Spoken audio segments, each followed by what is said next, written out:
Faly miarabantsika rehetra aminaran'i Jesosy amin'ity andro anio ity izay omeny tompo atsika.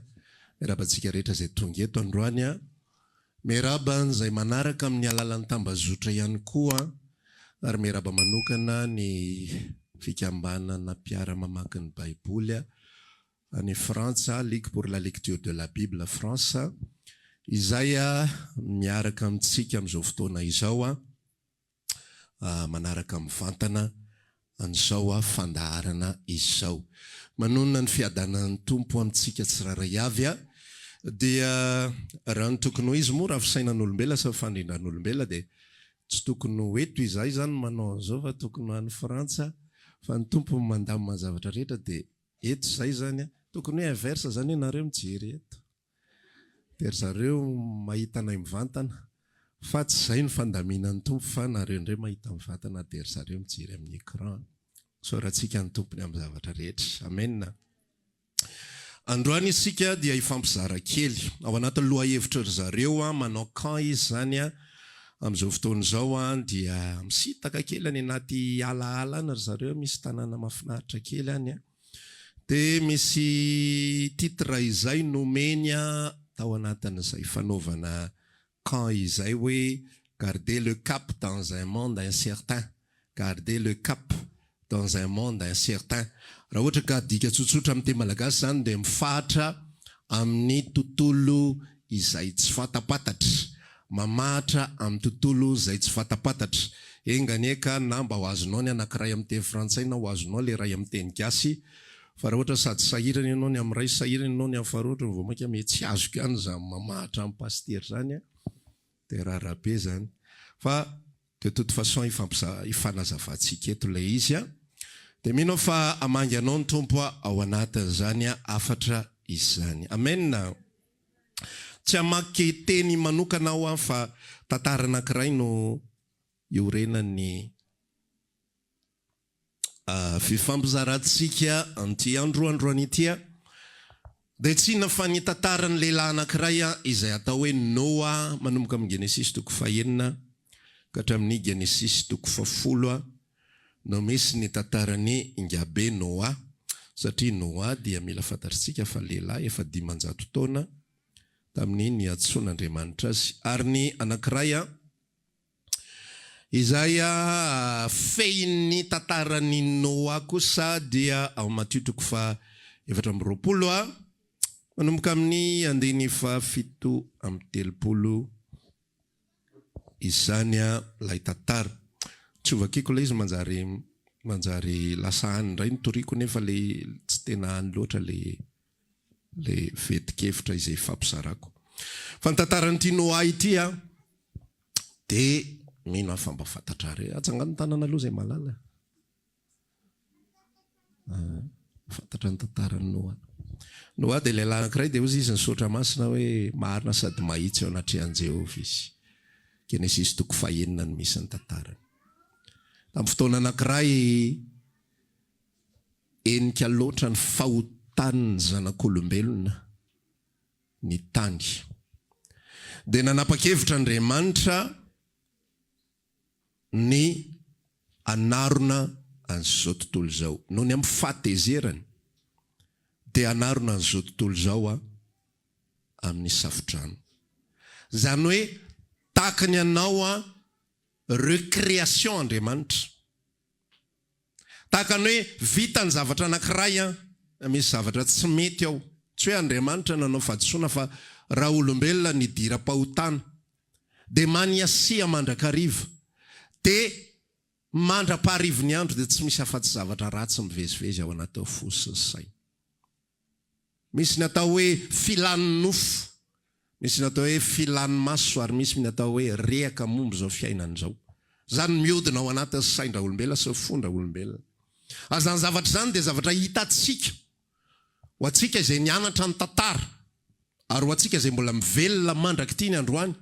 Dia olombelona io tsy mety afa-po zany amin'izay ananany io, fa natao ary hoe tonga amina stady anankiray io ny fomba fitenitsika azy, hoe lasa mpanjaka izy, na lasa président izy, na mahazo ny toerana faratapony eo anivon'ny firenena izy, dia tsy mahafapo andraha olombelona zany.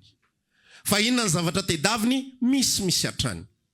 Dia na eo anetrea amin'ny fanjakana ara dia misy ohatran'izay hoe efa za no mpanjaka nyty toerana ray ity fa tsy ampy ahy izay.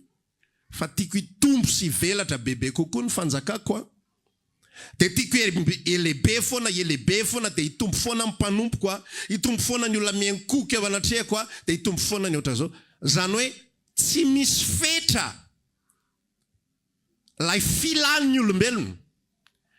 Ilay rehaky ny olombelona, ny atao hoe rehaka dia ny teny azonao kokoa dia hoe freareana. Fierteny amin'ny zavabita, amin'ny zavatra izay natao. Dia mipetraka ny tantara, conquerors. Mipetraka zany ny tian'olombelona. Toy izany Andriamanitra hoe reto olona reto feno faratsiny. Fa olona ray ihany mba nahita fity teo imasoko, dia Noa, valo mianaka. Noa rery ihany ny tena marina. Fa nananankonana izy dia nangon'Andriamanitra ihany koa. Manamboary ianao sampy fiara. Dia angon'ny biby, alefa sy tsororo, lasy vavy, dia samy niditra daholo. Manomboka amin'ny elefanta vaventy indrindra, ka hatramin'ny kakana madinika, na dia tsy voasoratra ao ary zany. Dia azo antoka fa niditra izy satria tsy mahataty azy zany ny kakana. Ny trondro ihany ngamba ny velona, hoe tsy nandeha pera. Fa ny amba rehetra dia maty daholo dia nalefa pera. Rehefa nalefa pera reo biby ireo dia tonga amin'izay ny vanim-potoana izay androtsan'Andriamanitra ny ranonorana. Ny antso aloha Noa teo ambavadin'ny sambony midira fa ho avy ange. Fa ny olona tsy nahare, rehefa aveo tsika iverina amin'izay tantara izay, ny olona tsy niraharaha ny fanambaran'ny Noa iny. Dia niditra ny biby, dia niditra ny Noa, ary rehefa niditra Noa valo mianaka, dia tsy olombelona nanidy ny varavara ny sampy fiara fa anjelo ny ran'Andriamanitra nanidy ny varavara ny sampy fiara. Dia rehefa nidy dia nirotsaka amin'izay tamin'ny tany ny ranonorana nandritry ny 70 andro sy 70 alina, ary dia sarona ny tendrombohitra farany avo indrindra teto amin'ity zao tontolo zao ity, ary nitsingevana ny sampy fiara Noa. Ny zavatra mila fantatrao sy azonao ao anatin'ny tontolon'ny testamenta taloha, ao anatin'ny fanekena taloha, dia ireo zavatra rehetrarehetra izay sarina famonjena dia manondro lehilahy tokana avokoa, mampiseho ao amin'ny tontolo ara-panahy lehilahy tokana avokoa, dia tsy iza fa Jesosy Kristy. Vao manomboka ny tantara dia rehefa maty, rehefa nanota i Adama sy Eva dia nitafy an'ilay odi-biby, Jesosy Kristy naseho an'iny odi-biby iny. Nanafina ny enatra ny teo anatrehan'Andriamanitra, Jesosy Kristy ny endrika iny. Mandeha ny tantara dia miditra amin'ny Noa, ny endrika ilay Jesosy Kristy, dia iza? Ilay sampy fiara. Iny no endrika Jesosy. Ho Jesosy nilaza any amin'ny bokin'ny Matio ngamany izay milaza an'izay hoe tahaka nanandratany Mose sy ny mena ranavarana tany anefitra no nandratana ihany koa ny zanak'olona. Mbola Jesosy koa ny endrika lay mena ranavarana tany anefitra izay nasandatra. Lay zanak'ondry natsatsika nohanina tamin'ny Paska dia Jesosy Kristy. Izay sarisary rehetra hitanao fa endrim-pamonjena ao anatin'ny Baiboly Testamenta taloha dia mampiseho avokoa an'ilay zanak'ondrin'Andriamanitra izay maty no ny fahotantsika. Jesosy ho isika hijanontsika eo amin'ny Noa ary anohy isika eo amin'ny Noa. Jesosy no endrika ilay sampy fiara. Amen. Jesosy no endriky ny sampy fiarany Noa.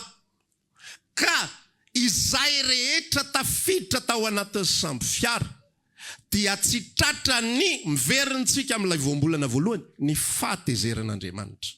Tadidinao izay voambolana nyteneniko izay.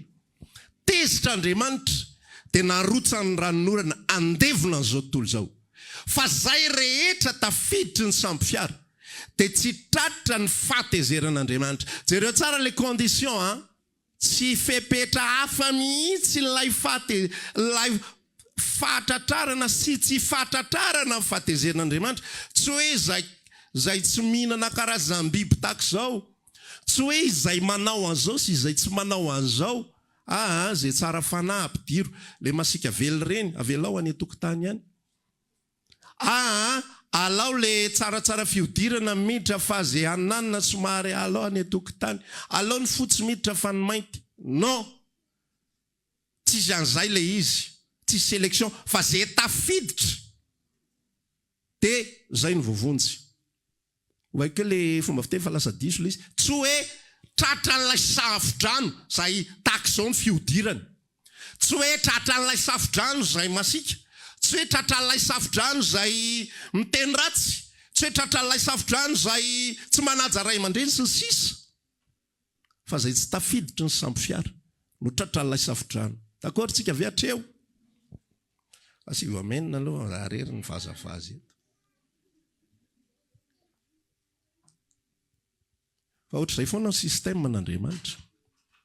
Eto avy ampatsahivon'ny tompo hoe ny zanak'ondry zay nalatsaka ny rany dia napetaka teo amin'ny tatao sy ny tolàna ambaravarany trano.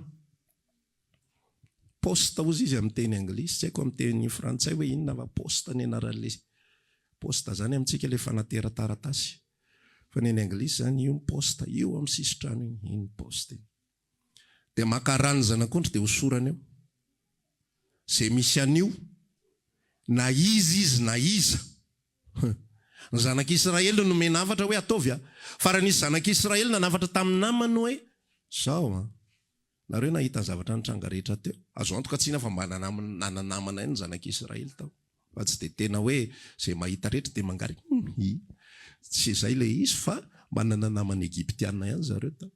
Dia raha nanavatra izy hoe zao tandremo hitanareo tsara zavatra nitranga fa zao ny afarako asivora aza manontany maninona na ahoana ny fandehan zany, ina moa zany ny fandraisan'ny rano zanak'ondry amin'ny fiainana menakavy, tsisy ivakino aloha zany fa sivorany zanak'ondry fotsiny. Dia iny ondry iny dorana iny dia zatratra maraina sy sisa dia hosory, tsisy condition hafa fa zay fotsiny. Averiko eto tsy hoe manaovan'izao fa zay fotsiny irery ihany. Zay niditra tamin'ny samby fiara rehetra dia voavonjy avokoa. Fa zay rehetra tsy niditra dia tsisy voavonjy na iray ary. Be dia be ny olona ary mandraky tiany androany. Ny fomba filazako anazy dia hoe croyance populaire, ny fomba finoan'ny olona amin'ny ankapobeny sy ny religion rehetrarehetra, ny fomba fivavahana rehetra dia mametraka sy mamaritra fa nidiranao paradisy dia ny fanaovanao an'izao, dia fanaovanao an'izao, dia fanaovanao an'izao, dia fanaovanao an'izao, dia zao, dia tany saina eo. Dia arakaraky ny karazana atoko-pinoana le izy, fa ny fampianaram-piangonana izy menakavy no asesiny eo. Raha miditra fiangonana ray ianao dia nidiranao ny paradisa, dia finoanan Jesosy dia fitandremana didy sy lalàna, azahoaniny ty, azahoaniny ry fa mitoto mametaveta fananareo nareo raha vao mihinana ny reny dobla fotsy reny, reny ny tena fahadiny reny.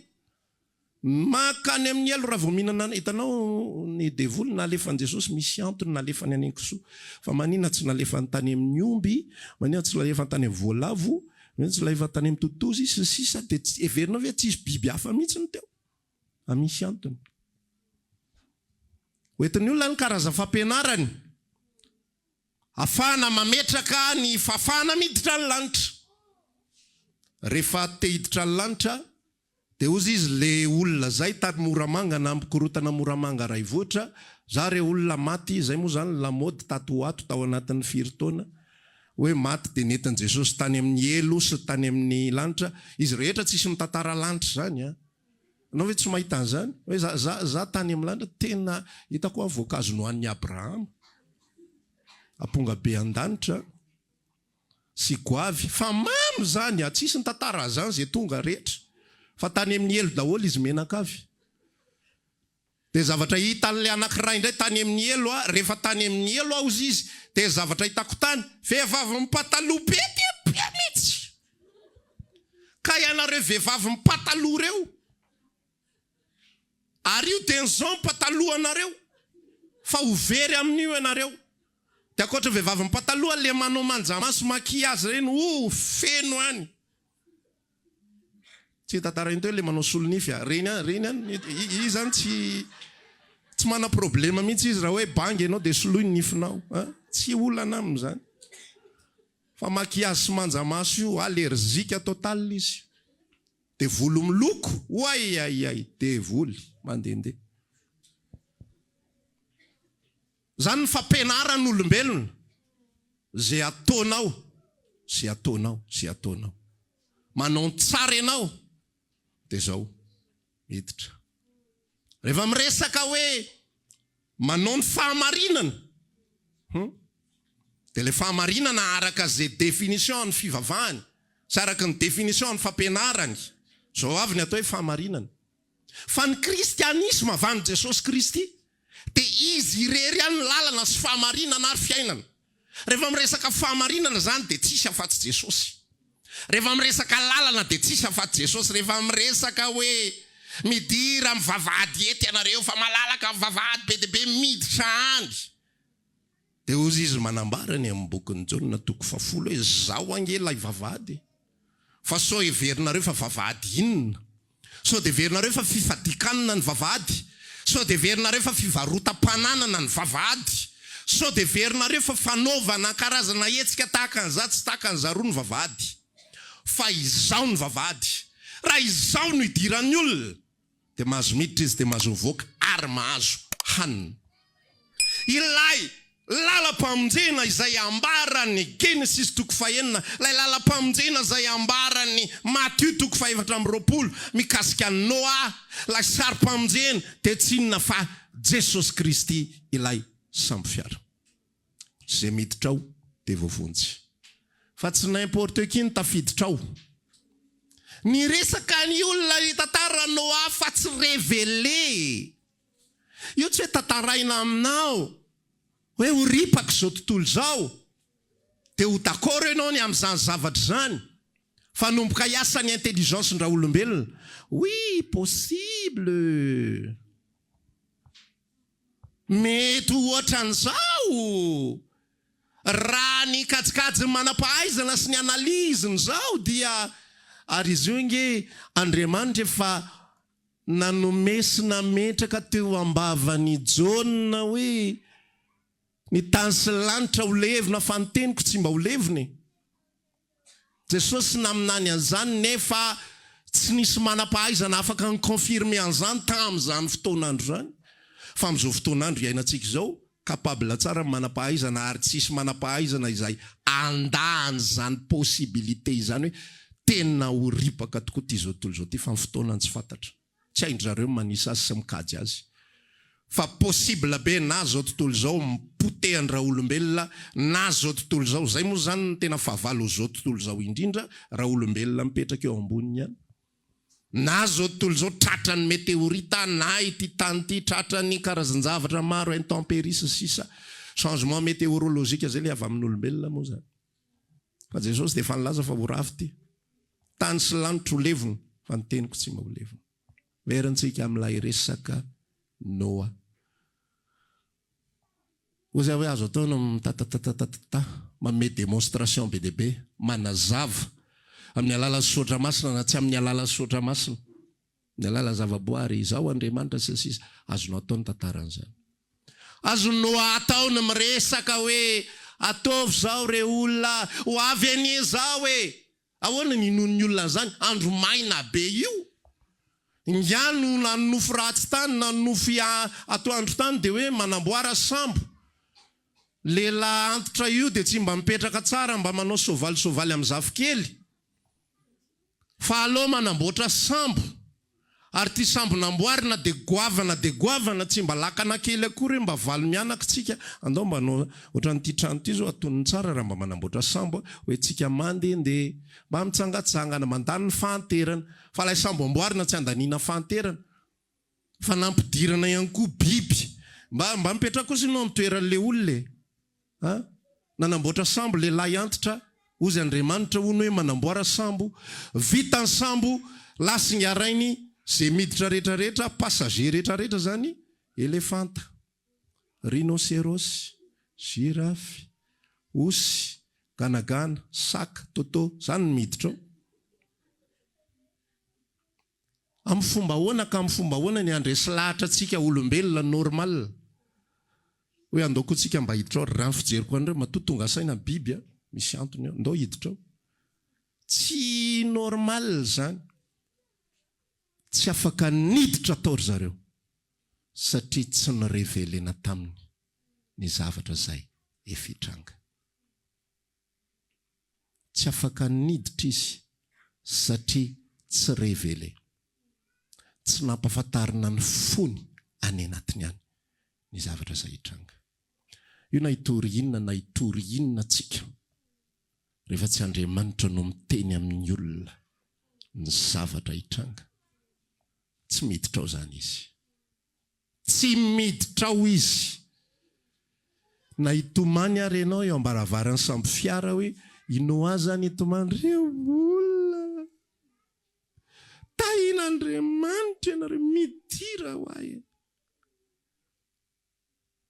Misy olona ataoko endrikendrika sarisary le izy manambitamby olona mba hinona filazantsara. Ianao man raha mihino an Jesosy ianao, ho atsangan Jesosy ny fiainanao, ho tarihan Jesosy ny fiainanao, ho ataony tsara ny fiainanao, ho ataony mety ny fiainanao. Aventsika zany transposentsika amin'le Noa. Raha miditra ato ianareo ato misy sakafo, ato misy fandriana, ato misy an'izao, ato misy an'izao, ato misy an'izao. Raha miditra ato ianareo efa nanamboatra kaiky madama, dia omeko nareo, dia efa misy kafe dia misy dite. Inona ny ataon'ny olombelona? Miditra ao izy, hoaniny kaiky, hoaniny dite, kafe dia mivoaka izy rehefa avy eo. Avy ny orana, tratra ny orana ihany izy mihinan-kafe. Takizay ny filazantsara rehefa tambadambazana ny olona. Torianao izy miaraka amin'ny Jesosy ianao dia zozozozo. Ok, mahafinaritra zany. Ay, ataovy zao vavaka zao, avereno raha mahafinaritra zany.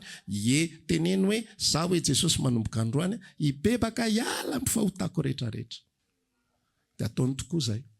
Fa raha vao tsy Andriamanitra mamanginy ao anaty, raha vao tsy Andriamanitra ny miasa ao anaty, jeren'ny olona fotsiny samby fiara io. Ok, azonay agny le izy, azonay le resake. Valona ihany manao karatra eto tokotany eto. Ny andro mbola mafana raha teo. Alefasony domy, alefasony rami, ndao ifandombera, mafinaritra ny fiainana. Ny sasany eo ambodimbody samby fiara eo izy manao ale izy. Zay le olona le mivavaka azonao. Vavaka ohatrany izy no fijerinao anazy. Ianankoza aloha tena ohatrany izy. Ianankoza aloha tena tsy tena izy zany izy eo ambody samby fiara izy io. Ny sasany zany ary alavitra ridy izy Jesosy miresaka hoe tsy lavitra ny fanjakany lanitra ianao. Fantatry lay zatovy mihitsiny. Ina moa le natonga azy ny resaka an'iny? Ry nanatona an Jesosy izy dia ina moa lehibe indrindra amin'ny lalàna? Izy Jesosy, ay raha lalàna resahanao. Zao lalàna lehibe indrindra tiavan'i Jehovah'Andriamanitra ao fonao, sainao, fananao, ny herinao rehetra. Ary faharoa mitovy amin'ny antiavany namanao tahaka ny tenanao. Dia izy lay lehilahy namaly, marina zany tompoko. Fa fitiavana an'Andriamanitra dia zao tsara noho ny fanatitra dia Jesosy nijery azy. Tsara zany, fa zaho tsy lavitra ny fanjakany lanitra ianao. Mbola eo amoromorony eo ihany. Zay tafiditra irery ihany. Zay kasihan'Andriamanitra, zay le atao hoe omena fahasoavana. Azonareo ve? Natao hoe omena fahasoavana, tsy mahazo zavatra manokana. Tsotra le alazaitsika malagasy, arabahina nahazo fahasoavany. Vita didipotra zay ohatra. Arabahina nahazo fahasoavany. Nahazo certificat, n'importe quel la fahasoavana daholo ny anarany io. Na judoka ry soratra io.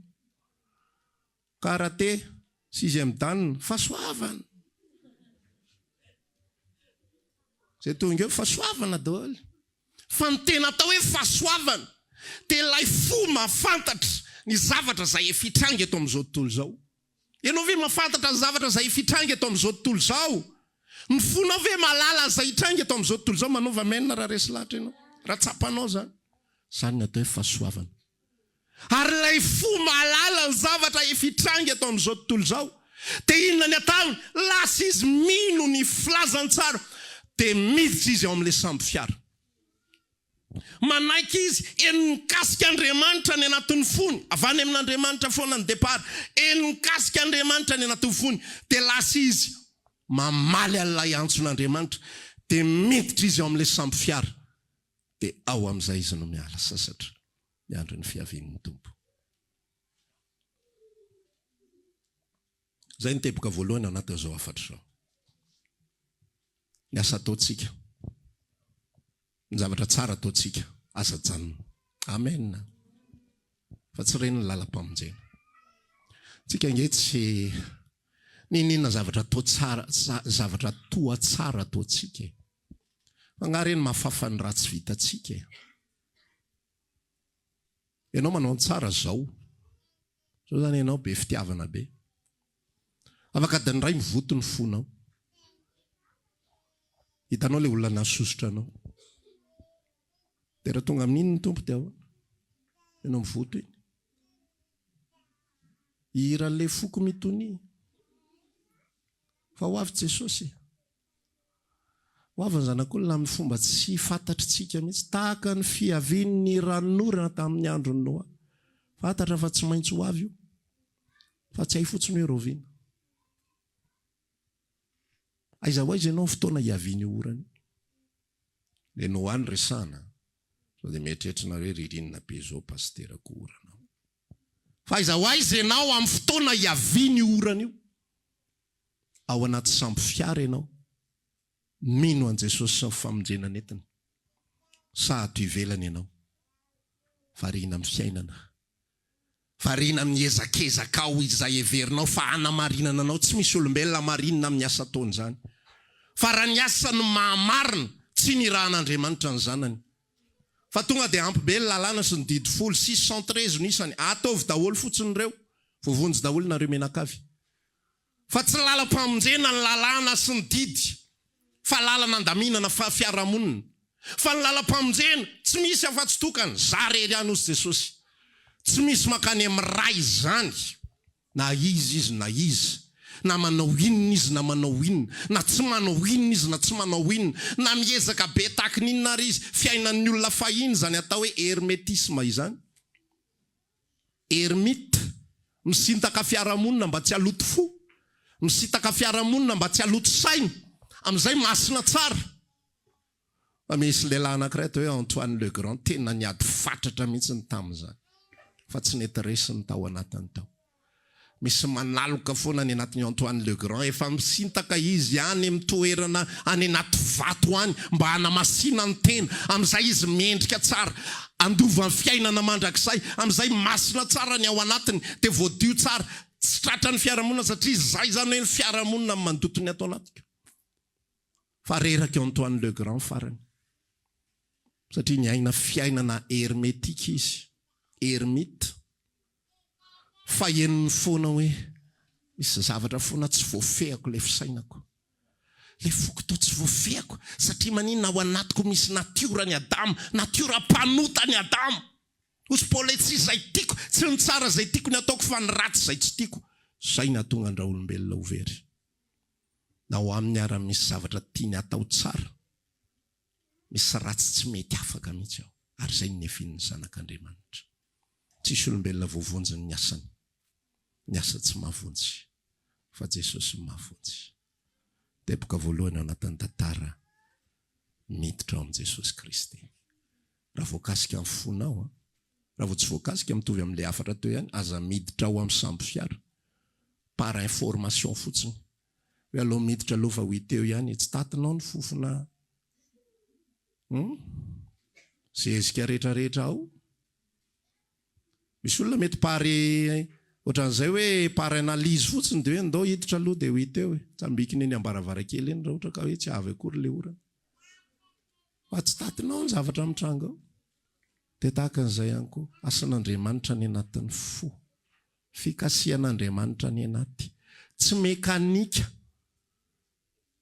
Ny famonjena ka hoe toriana bla bla bla bla bla dia avy eo hoe ok amin'izay ara dia manomboka androany dia ataovy sao. Fa misy asan'Andriamanitra ny anaty. Rehefa babin'Andriamanitra ny fo, babon'ny Kristy ny fo. Ozy izy ilay teny novakin'ny rahalahy teo hoe ny fanahiny no nentina nampidina ny fitiavany ao anatintsika. Rehefa misy fanahin'Andriamanitra mampidina ny fitiavany ao anatintsika. Tsapatsika izany dia miditra tsika ao amin'ny sambo fiara. Rehefa tafiditra ao amin'ny sambo fiara amin'izay tsika, dia hiditra ny tapany faharoa isika ao anatin'ilay resaka.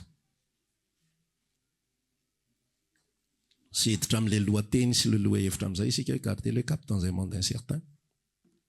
Dia ina zavatra mitranga sy miseho ao anatin'io tontolo io raha lasiana bavy. dia misy karazany zavatra be efa voary efa azo antoka aloha famonjen'ny olona anankiray. Naroviana no avy ny orana. Zay le assurance du salut. Naroviana no avy ny orana. Tafiditra amin'ny sampy fiara ianao. Mipetraka ave mifanontaniana hoe tsy fantatra aloha raha filazangabenao aloha dia hoe avitra fa miankina amin'Andriamanitra ihany io. Miankina amin'Andriamanitra io raha tena avitra tokoa atao anatin'ity sampy fiara ity. Misy olona notaniana zany, be dia be ny olona notaniana zany. Hoe manana antoka fa voavonja raha tonga izao Jesosy. Le mpanontaniko moa amin'io tonga dia manindry be dia normal raha matahotra ihany le olona mifaninona zany ohatrany aloha manetrinetry tena ihany mamaly azy zany. Tonga dia avy ihany fotsiny le ka izy amin'io zany hipetaka izy amin'io. Tonga izy dia ampitahotra amin'io hoe tena raiso Jesosy fa raha tonga zao izy vitena. Dia lasa amin'izay antaniana, ianao hoe manana antoka fa raha tonga zao Jesosy ho any an-danitra ianao.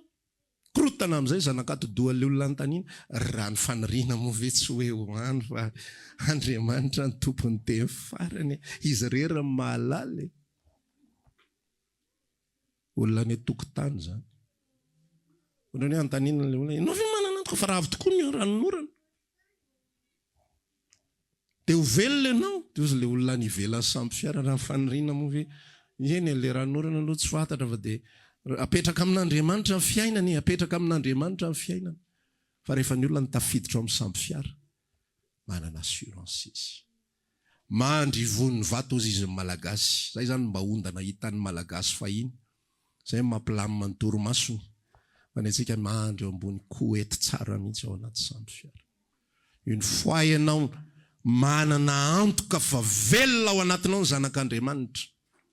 Tsy hoe manana antoka fa miangona tsy miangona roa manao an'izao fa velona ao anatinao ny zanak'Andriamanitra. Soratra masina manambara an'izany.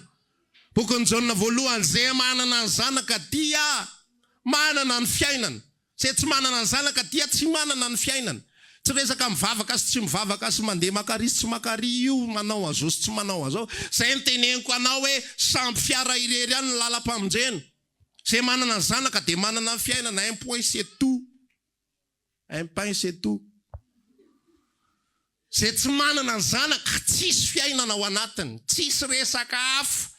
Rehefa ho avy fitsarana ny olombelona izay hoe ouvert rahatry zay, dia hiady varotro izy eo anatrehan'Andriamanitra hoe zay anie nanao an'izao, zay anie nanao an'izao. Zay ihany tsy inona no argument mba hananandra olombelona.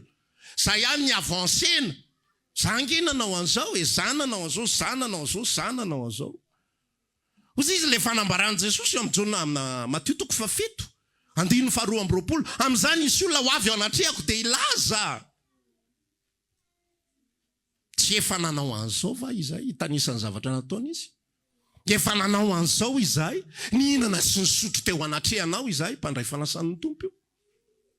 Ozy tompo hoe tsy fantatro korinareo hatr'izay elo zay. Lalatoakana ihany, sampy fiara. Ho avy ny orana, midira amin'ny sampy fiara. Raha voakasika amin'ny fonao, raha tsy voakasika amin'ny fonao, toy izy ihany ny dômy, toy izy rami, toy izy ny beloty. Ina moa zany dômy, rami, beloty zany, fiainana, fikatsahana zay masoa, fitadiavana zay metimety. Natsangana trano anankiray, efa misy mpanofa anankidimy eo mampiditra 20 millions total.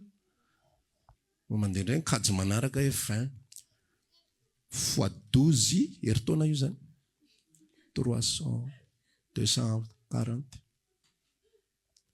Mindram-bola kely any amin'ny banky. Ho atsangatsika indray neny le trano faharoa. Efa nahita tany any eny. Efa nahita tany. Toy izy ny dômy, toy izy ny rami, toy izy ny beloty.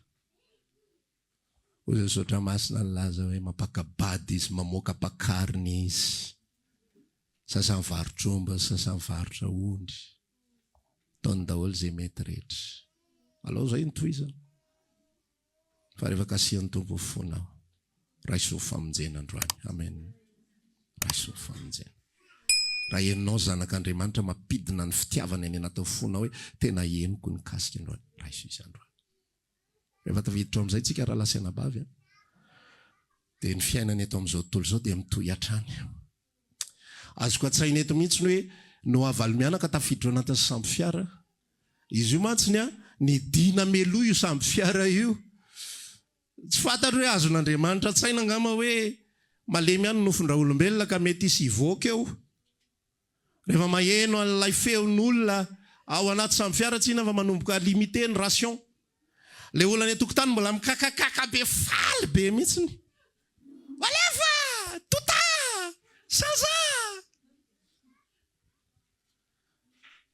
Ny sakafo mbola mandeha ihany. Mety maheno ny fandombera mihitsiny. Ao samby fiara tsy isy veradona mihitsiny. Maheno fofona an'ilay sakafo. Zay nanjoza an'Israely. Eritrereto hoe sakafo efa tamin'ny 7 taona lasa fa mbola tadidiny mémoire enjana be andry zalahy. Mifandona izy tadidiko ranga fofony tongolo farao sérieux. Manitra. Ozy le re manitra amin'ny ahoana ngangy efa tamin'ny 7 taona lasa na ino za fofo tena tsy fantatro fa tena tsaroko e tsaroko. Hatramin'le vilany ma tsaroko ny poziny. Cocotte 36 zay mihitsy nandraho farao an'le izy tadidiko. Misy fakapana be be amin'izay ao anivon'izao tontolo izao. Ho an'ny olona izay tafiditra ao amin'ny samby fiara. Ny fakapana tsy fakapana hoe ndao isotro toka, fakapana tsy fakapana hoe ndao hiditra boîte de nuit. Raha mbola fakapana aminao zany tena mifona fa mbola tsy mitovy ny lalantsika. Tsy alai-panahy zany mihitsy ntsika fa zavatra efa tokony tafasaraka zany tsy tokony kototrony zany resaka zany. Fa raha alai-panahy ianao mite hiditra boîte de nuit, io zany ndana miditra. Aporisiako mihitsy mandehana miditra aloha. Raha fakapanahy aminao ny fofona godoloka na maitso na mena, maheno ny fofony.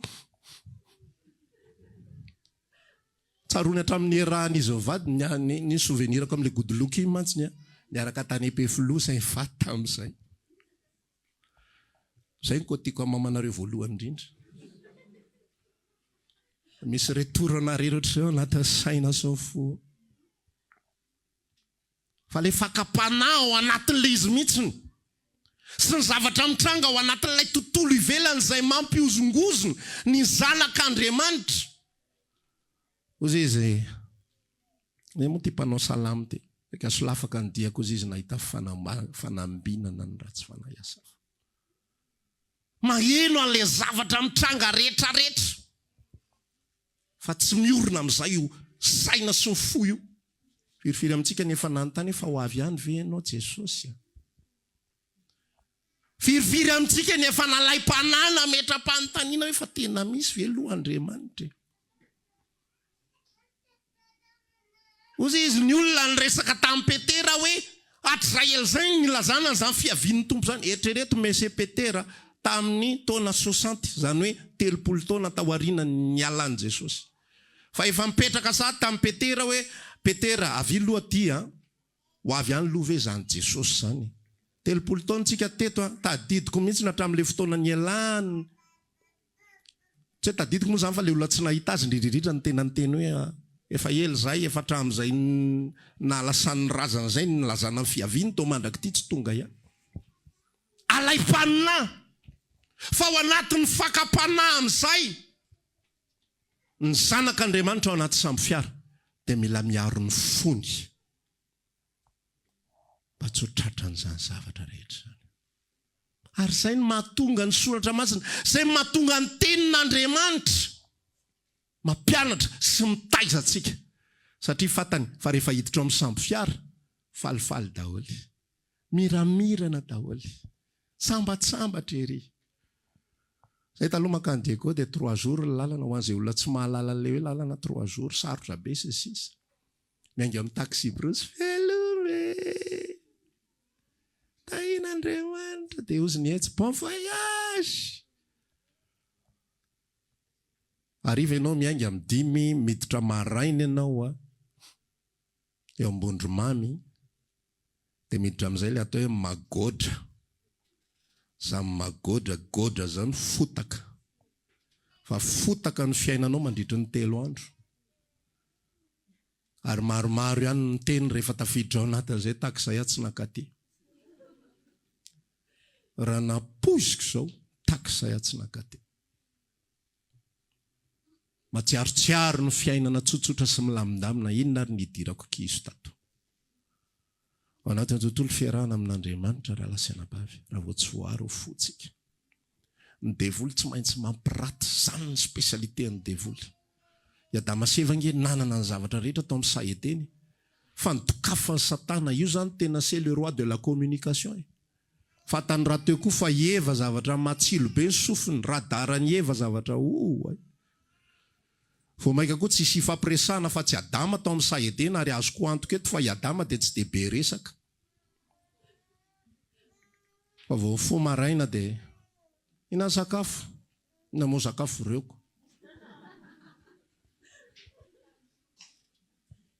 Akondro, ponga bendanitra, apalibe, zay tianao eo. Ay, ok, tapitra en discussion du matin. Tonga indray ny atoandro tsao, no tsotsotra, dahoary. Tapitra en discussion de l'après-midi. Tonga avany ny devoly miaraka amin'ny fahaizany mandahatra tsara. Ovinina reny teto. Efa nandehandeha. Ary misy azao, ary misy azao. Hay. Efa nohanareo ve ty azo ty? Fa manino? Io ny tsara indrindra. Tokafany. Mirantiranty. Dia latsaka ao anaty fakapana. Takizay ihany koa eto amin'ity zao tontolo zao ity, tsy miova ny système. Fa sehony. Zay nataony an' Jesosy. Nasehony ray mpimaso ny fanjakana rehetra manerana zao tontolo zao. Jereo. Efa nomena ireo. Efa natolotra ny fanapahana rehetrarehetra. Dadanao no namorona an'ireo, fa ny olombelona nanolotra clé en main ny fitondrana n'izao tontolo zao. Ny olona rehefa mahay miteny, fa io masony io miresaka aminao, tonga ianao dia resy lahatra be zany tena marina zany. Fa nanaovan'ny devoly fizesitiavana mihitsy, reo rehetra reo nomena daholo. Menko fa fotsiny eto anatriako, iny ndray mandeha, tsy isan'andro zao fotsiny. Tsy isa maraina dia hoe mese devoly. Tsy zay. Fa indray mandeha fotsiny. Meko anao zao rehetra zao. Jesosy tsy taitra, satria manino voarony any anatiny any. Tsy ho andro zao fanjakany zao mihitsy ny ilako anao. Tsy ny ilana. Tsy zany, tsy mila an'izany aho. Ianao manompo an'Andriamanitra, arovony fonao ny amin'ny zavatra rehetrarehetra. Hozy izy ny soratra masina milaza, convoitise du monde, zavatra zay misy eto amin'izao tontolo zao. Convoitise de la chair, filanofo. Rehefa manomboka isika hidirana problema, satria tsy lozan'izay misy ny problema. Dia alay-panatsika mahita ny fiainan'ny olombelona, ary ny olombelona dia arak'izay filazako azy zay, zay tsara tareo aminy tokafany. Ny any firenena mandroso, tsisy mampiseho anao mihitsy ny bidonville sy ny cartonville, misy an'izany any. Fa tsisy aneo anao mihitsy hoe ianao raha ho any États-Unis, ohatr'izao ny any, lalana malalaka be ny asehony anao. Zavatra mirentirento be no dokafany aminao. Fa tonga avany ianao dia mahita hoe ay raha ohatrany any tanàna ihany ty zavatra ty zany. Ay ve misy ohatrany any Isotry ihany aty. Veriko tena ty ny tena tanàna tena tsara indrindra. Arovony fora lasenabavy. Ahoana ny fomba aretana. Ahoana ny fomba hijoroana. Eto anivony zao tontolo zao. Ahoana ny fomba aretana. Ao anatin'ilay samby fiara. Ka tsy hanotana. Arovony fo. Ozy ny filazany Paoly ao am-bokin'ny Timoty voalohany toko 4. Mianina amin'izay anananareo. Ao am-bokin'ny Hebreo moa zay zany. Haka tsy ho amin'ny fitiavam-bola ny fonareo. Amen. Fa raha mbola be fanahina isika olombelona. Sakafo ny devoly. Raha vao ny nofo mitarika ny olona, sakafo ny devoly. Ny nofo, sakafo ny devoly. Ny analizy ny maso io, lay te azo. La te hitombo, te ohatr'izao foana. Dia rehefa mahay ahy dia toanana verset biblika amin'izay, izay fomba fijery izay. Soratra kosa nge hoe ry malala mangataka mba ho salama sy ho ambinina amin'ny zavatra rehetra ny ianao tahaka ny anambinana ny fanahinao ihany.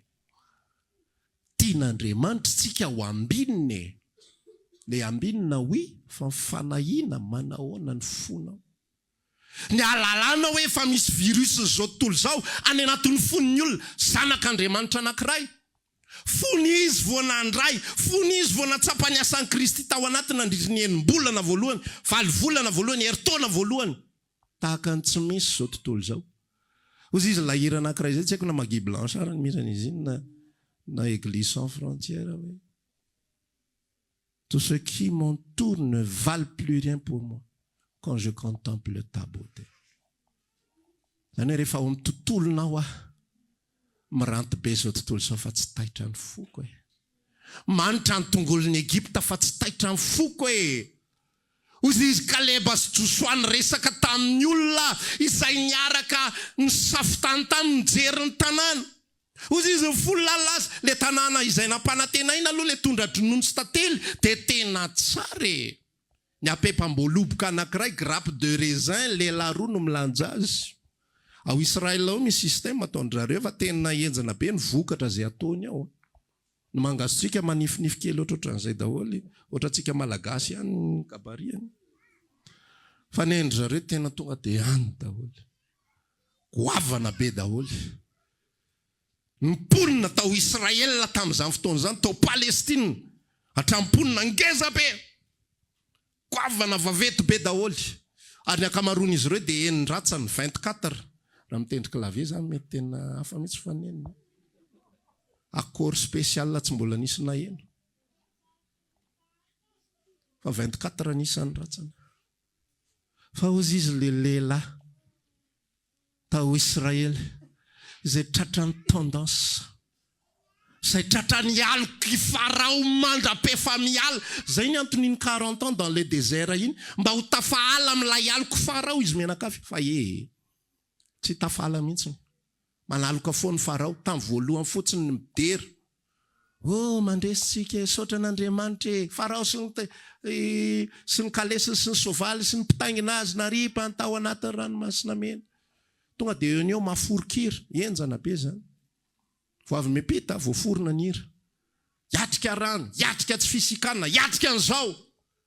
Ary matsiaro mihitsy ny soratra masina zay mbola ifampizarantsika amin'ny fotoana hafa hoe ozy izy ny soratra masina milaza amin'ny boky Genesis 9:7 ao hoe namelanao noana mba izako toetranao. Ao anaty samby fiara raha lasaina bavy. Ny promessin'i Jesosy tsy ho azonao zay tianao. Ny promessin'i Jesosy tsy ataoko mihoatra noho ny gentlisy ianao. Fa ny promessin'i Jesosy any amin'izay alehako no alehanareo ihany koa. Zay ny promesiko. Tao anaty samby fiara nge no asiny ankohonany. Limité ny zavatra azo natao tao. Za tsy ampanantenanao an'izany mihitsy hoe miaraka amin'ny Jesosy ianao milamina fiainanao. Fa za ampanantenanao kosa fara miaraka amin'ny Jesosy ianao. Aso antoka no avinao. Ary tsy ho tratra ny fahatezeran'Andriamanitra ianao. Andova fiainana mandrakizay ianao. Ary teniny eto ambony tany ianao dia andova ary andray ny fiadanam-pony Jesosy sy ny fitsarany. Fa zao raha vao tsy protégenao ny fiadanam-po ao anatinao dia milaza anao verina amin'ilay sujet-tsika. Tsy mahafahatra ianao fa miozongozona ianao. Manao remise en question foana fahahoana. Jesosy eo fahahoana mihitsy e. Atao ihany le vavaka hoe aoka tsy ny sitrapokony iny atao fa ny sitrakao. Fa ny vava miteny an'izay fa ny sainao anaty fa na izany aloha tsy azoko mahitsy ny le resaka. Le sainao anaty manontany foana dia ohatr'izao foana zany. Mampianara ny sainao miresaha amin'ny sainao io. Ianao rery aza seho olona. Fa ozy izy ny olona io va le lazaiko malasa dala io fivavahana io rehefa atao trop. Fa ianao rery miresaha ao anatinao. Sisy Davida miresaka amin'ny fanahy, ry fanahy io. Tsy teo imason'olona. tsy te hoe mason'olona nahoana mitoloka atao anatiko ianao. Misy ady matoa mitoloko marina sa tsy marina, misy fahoriana, misy ady sarotra, misy zavatra tsy apoizina. Fa mijoro tsara ny tongotry Davida dia miresaka mifanana izy. Nahoana mitoloko atao anatiko ianao, mitrakay ianao. Ao anaty samby fiarao, nahoana mitoloko atao anatiko ianao. Mare fofona osy atsatsika, mare vera mifandona, mahita hoe ohatra milamina be ny tombondray ny camion izy menakavy atsy. Ka mantsy ny business malagasy zay. Business malagasy ohatr'izay foana. Rehefa tonitony ny vola dia manangana composé na mofo gasy. Miakatra kely niveau dia fariparitra eny amin'ny avance, mifariparitra eny amin'ny nakatakatra niveau indray dia na manao camion, na manao espace. Ohatrany zay zany ny fandehany dia lasa ny hitan'ny maso eo amin'izay.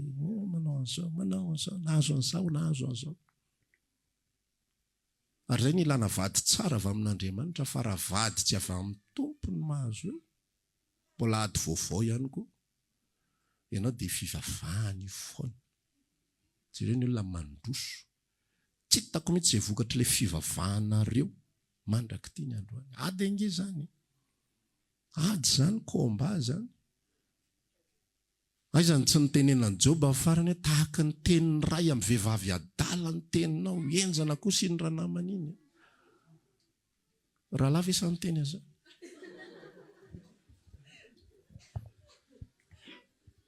Fa tena vakivavy Joba farany hoe tenina mialatsiny amboariko le petako ty farany fa maneno loatra ny vavany. Na ho faty aza tsy hiala amin'ny Jehovah zany, lasa le vehivavy ho farany. Misy komba be dia be. Fa ny orena fotsika mitovy foana formule. Jery an Jesosy tompo finoana.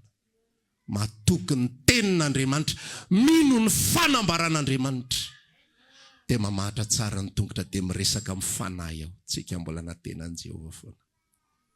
Efa mahita loza, efa niloza ny fianakaviana, efa nariny ny fianakaviana.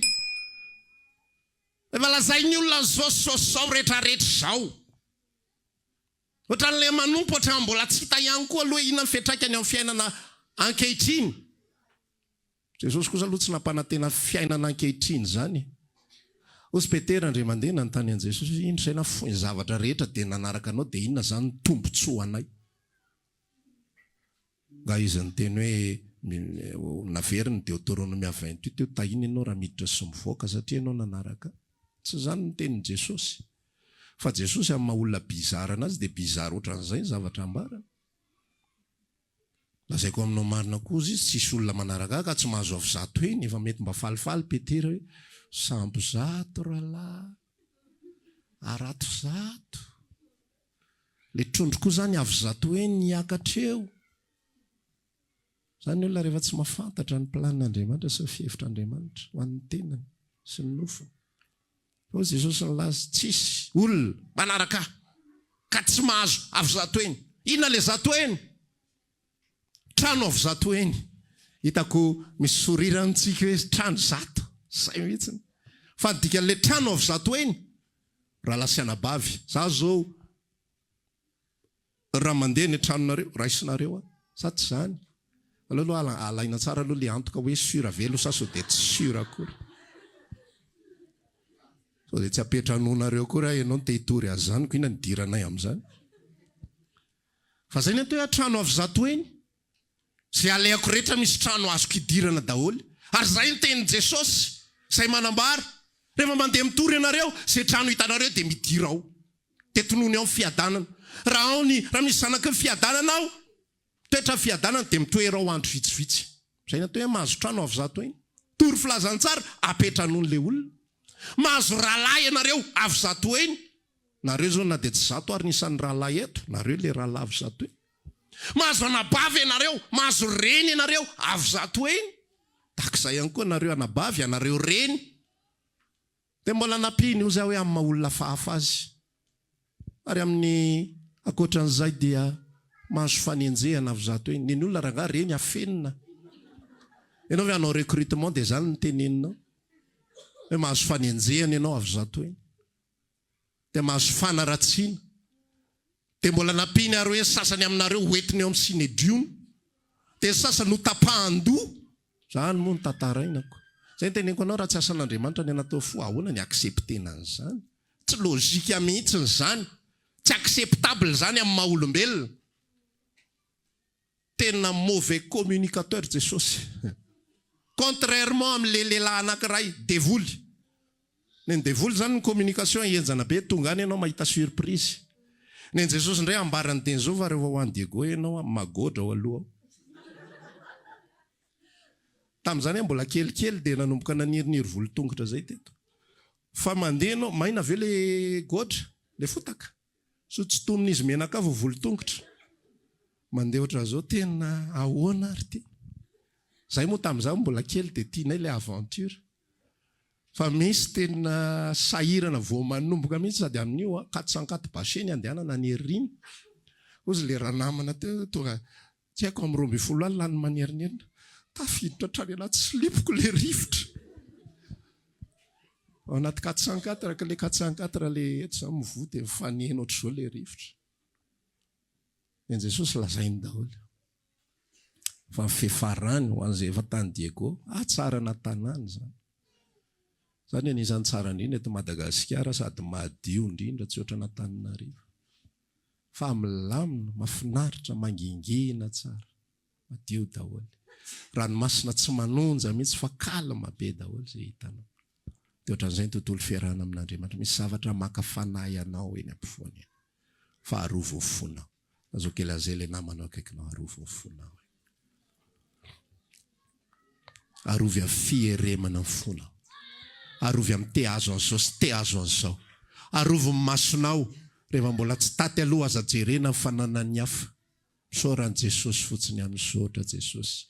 Na mety mbola tsy tena araka ny tokony izy ary le toe-po zany, dia misaotra Jesosy za handova fiainana mandrakizay. Le saina amin'io zany fiainana mandrakizay fa ny eto an-taniko mba eritreretina arianina. Fa ianao mampahery sy mandresy lahatra ny ao anatin'ny fonao sy ny fanahinao. Fa zaho anaty sambo fiara, zaho olom-bovonjy, mandalo aditsika, mandalo fakapanatsika. Fa ahoana ny ampatonga ny tongotsika afahatra ao anatin'izao tontolo izao izay miovaova. Fijerenan'i Jesosy, fatokisana ny teniny, dia ho hitanao fa mijoro ianao. Iozongozona amin'izay izao tontolo izao. Eo ambony sambo fiara io nge rehefa mandeha le rano dia mbola manozongozona ohatran'izao. Mbola mihetsiketsika. Mbola misy fakapana hafa koa ohatra ny vadika iny izy zany, ohatra ny vadika, ohatra ny anao titanika. Fa ao anatinao mila mampahery ny fona sy ny sainao ianao. Dia mila mianina tsara, arovana tsara, arovana tsara. Hozy sotra masina milaza hoe ny fiahiahinan' izao fiainan' izao sy ny filan-karena no mangeja ny vo ka dia tsy mamoa izy, tsy mamoa fiadanana, tsy mamoa fitsarana, tsy mamoa fifaliana, tsy mamoa fitiavana, tsy mamoa famorapana, tsy mamoa fanaova-tsoa. Fa rehefa arovanao ny fonao tsy amin'izany zavatra zany, misy fifaliana ao anatinao. Tsy fifaliana vokatry ny nahazo tomobila, na fifaliana vokatry ny nahazo vola, na fifaliana vokatry ny nahazo an'izao, na mampilamina an'izao, na mampety an'izao, mahafaka examen zanaka, ara-paina aloha sy afaka rehetra e. Na ny CP na ny BPC dia tonga avy amin'ny avy indrindra. Fa tsy zany ny fiorenan'ny fifaliana, fa tsy zany ny iorenan'ny fo. Fa ho amin'ny Kristy irery ihany, dia afahatra ianao. Amen. Irery ihany ny vatolampy. Rehefa miteny izy, hozy hoe baboly rehetra io Jesosy daholo. Rehefa miteny izy hoe manorina ny trano ny ambony vatolampy, aza mieritreritra vatolampy hafa ianao. Fa Jesosy ny atao hoe vatolampy. Romanina 7:7. Indro mametraka vato matafitohana sy vatolampy maso lafaka ao ziona. Zay mino azy tsy menatra. Ny tenin' Jesosy ihany koa, za manorina ny fiangonako eo ambonin'ny vatolampy. Ny vavahady fiainan-tsita tsy maharesy azy, tsy maharesy ahy ny vavadiny fiainantsita, tsy maharesy anao ny vavadiny fiainantsita, na mifahafatesana ary tsy maharesy anao. Rehefa mamahatra tsara ianao amin'ny Kristy, fa rehefa be fanahiny ianao ny amin'ny hoavy, ny amin'ny zanakao, ny amin'ny fanananao, ny amin'izao, ny amin'izao, ny amin'ny sécurité, ny amin'ny fiovaovan'ny toetrandro, ny amin'ny ty rehetrarehetra ty. Ny korotany ianao dia mananao foana, dia tsy mamahatra ianao. Amarana antsika azy amin'ilay hoe garder le cap. Ndikany hoe garder le cap izay mantsy dia misy sary ohatran'izao seho an'ilay izy, olona mandeha sambo. Dia rehefa mandeha sambo iny olona, dia misy zavatra kendreny, manomboka misy zavatra hitany. Dia natao hoe garder le cap, tsy mivilivily tsony ilay sambo. Fa mahita an'ilay kendry izy, amin'ny alina zany misy an'ilay natao hoe fara reny, ilay jiro be miantona dia mirehatra, dia iny amin'izay nijeren'ilay tatsambo, dia gardeny amin'izay ny cap. Io ny tanitsika, io ny tandremantsika, lasa amin'izay tsika mandroso. Ny farantsika dia Jesosy Kristy. Aza mijerijery ranomasina. Amen. Aza mijerijery rivotra. Amen. Raha vao tsy mijery an'io ianao dia henonao ny fanonjan'ny ranomasina. Henonao fitsokan'ny rivotra. Hitanao ny requin, manomboka mi-imaginer amin'izay sainao. Ahoana moa zany raha ohatra ka ty lahy antitra 500 taona ty namatsika an'ilay sambo, tsy haintsony hoe taiza hoaiza fa tsy angarainy tao raha mampidi-drano moa ty zany dia ahoana zany. Le requin efa noana be, raha ataontsika dessin animé fa mitazona fourchette sy antsy le requin. Iza no aniko voalohany aminareo. Zany zao tontolo zao zany. Fa rehefa miorina amin'ny Kristy ianao, garder le cap. Mafatra tsara, tsy miovaova. Amin'izany rala malala gospoli, tomoera tsara, aza miova. Amen. Tatsika hitsangana hivavaka. Raha maniry ary hivavaka aminay ianao, dia tongava ary isaky ny alahady amin'ny 7 ora sasany, ny talata amin'ny 12 ora sasany, ny alarobia amin'ny 12 ora, eny Antsahamanitra 100 metatra ambany fijerena fety, trano Gribege amin'ny ankavian-dalana. Tongava sotompoko.